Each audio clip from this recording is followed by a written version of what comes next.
That was very important to her were her hours. When she would negotiate a contract, she said she probably had to give up a little bit of money, but she got her hours. She got very tired in long hours, so she just said, okay, I want to work from, I don't know what the hours were, but say 7 in the morning, you hit makeup, but she wanted to be done by 3:30 or 4, not work till 8 o'clock at night.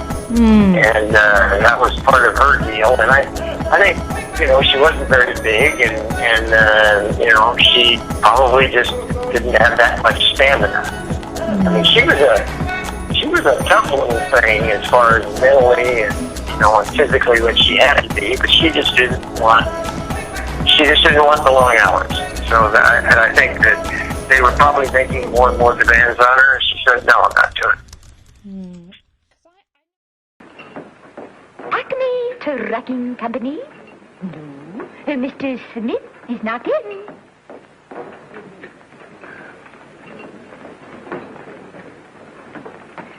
Acme Trucking Company?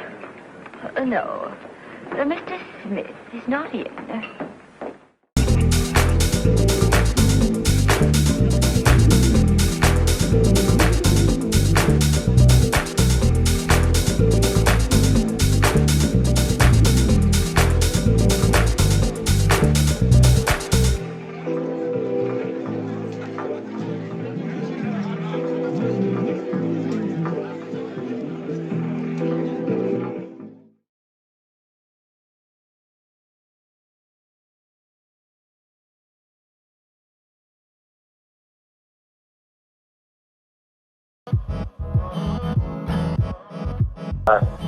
One thing that I can tell you about her was that she lived as a present.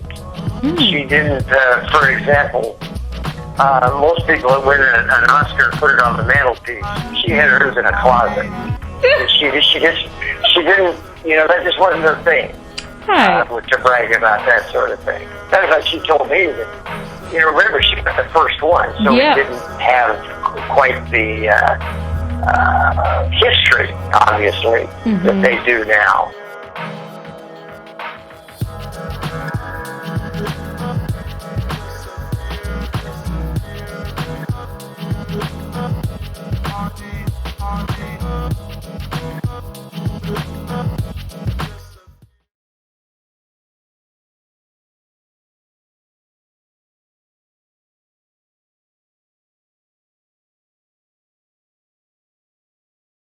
She knew that marriage to Lydell was a mistake on the Lurleen going to Hawaii on the honeymoon. She said by the third day she knew that was a stupid move.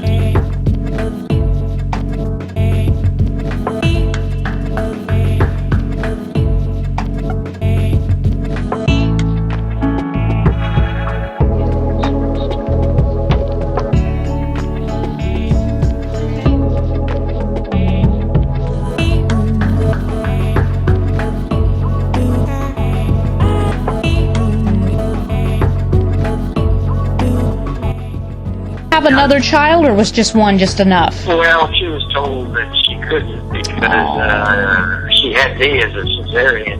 And cesareans were a big deal back then. Mm-hmm. You know, I mean, I tell everybody that, you know, that was so many years ago that they were performed with a dull deer antler, you know, instead of a knife. But, yeah.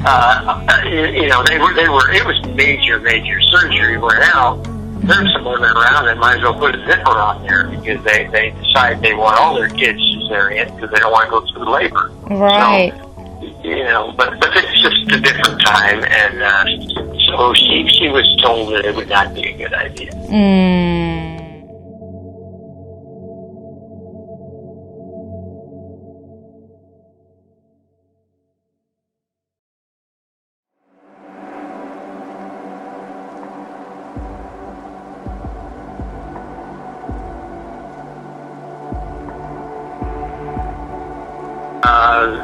As you may know, a year later they went down to Brazil on some sort of a film festival and ended up buying a place down there because, you know, I think they realized that, you know, without the income, that they had to cut back their lifestyle a little bit. Yeah. She wasn't going to go back. They were both, but they were extremely adventurous, both of them. And so this was like a whole new world, you know, like, forget the old Hollywood stuff now. That's boring. Let's go on to the next thing. Wow. And so that's... To Brazil, of all places. Wow. Yeah, well, and they were at a party in Rio, because that's where the festival was. Yeah. And there was a couple there, an American, and he was married to a Brazilian. And my father, who always asked a lot of questions of people, was talking to her, and she said she was going to go up into the interior to buy a coffee to drink. And he said, well, would you mind terribly if we tagged along? Because we'd seen the city, now we'd like to see the country. And she said, I'd love it. So what happened is that they went up there, she didn't find what she wanted, but they ended up buying one. Wow. Now that place has now been sold, is that right? Yes. Yeah. Okay. Oh, many years ago that was gone. But because after my father died, my mother really didn't want to go back. And then when she and Paul Gregory got married, I think they made one trip down there.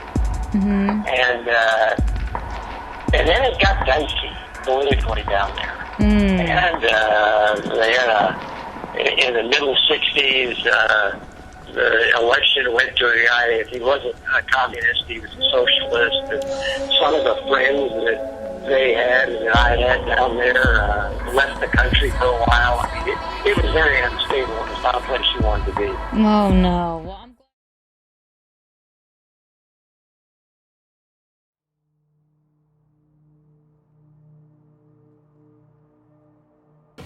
Actress Janet Gaynor and Broadway star Mary Martin suffered severe injuries last Sunday evening when a taxi they were riding in was struck by a van in San Francisco.